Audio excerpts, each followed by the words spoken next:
प्रिय भैया बहनों, आज हम आपको आपकी हिंदी की पुस्तक उदिता में पाठ 5 मैंने तो कार्यकर्ता का प्रेम पिया है, जो राष्ट्रीय स्वयंसेवक संघ के दूसरे सरसंघ चालक परम पूजनीय माधवराव सदाशिवराव गोलवलकर जी, जिन्हें सभी प्रेम से श्री गुरुजी भी बोलते हैं, उनके विषय में इस पाठ में उनके बारे में बहुत सारी जानकारियाँ इस पाठ में दी गई हैं। तो उसके विषय में ही आज हम आपको बताने जा रहे हैं। आपको इस पाठ को बड़े ही ध्यानपूर्वक पढ़ना है, समझना है, उसके बाद आगे का कार्य करना है। परम पूजनीय श्री गुरुजी के बारे में लिखा है कि परम पूजनीय श्री गुरुजी अर्थात माधवराव सदाशिवराव गोलवलकर जी का जन्म 19 फरवरी 1906 को आवाजी राय अर्थात उनके मामा के यहाँ एक नागपुर में एक उनका जन्म हुआ था। बचपन से ही माधव प्रखर बुद्धि वाले व मेधावी थे। माधव को बचपन से ही व्यायाम एवं प्राणायाम का भी चाव था।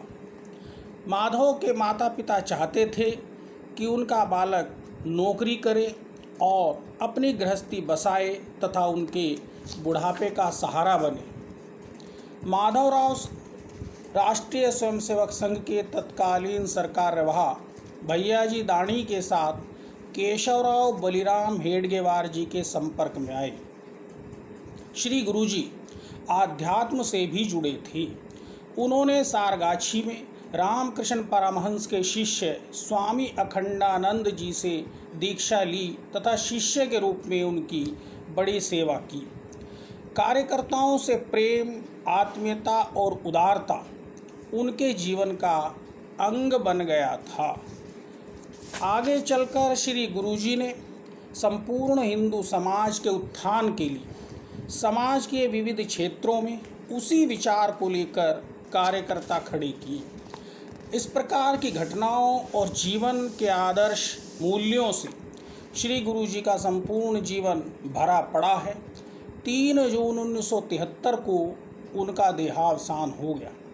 ये संक्षिप्त में मैंने श्री गुरुजी के जीवन के बारे में आपको कुछ बताने का प्रयास किया है। आपको इस पाठ को बड़े ही ध्यानपूर्वक पढ़ना है और इसी के साथ इस पाठ के शब्दार्थ आपको अपनी कॉपी में लिखने हैं और याद करने हैं। इस पाठ के शब्दार्थ इस प्रकार से हैं, आप देखिए।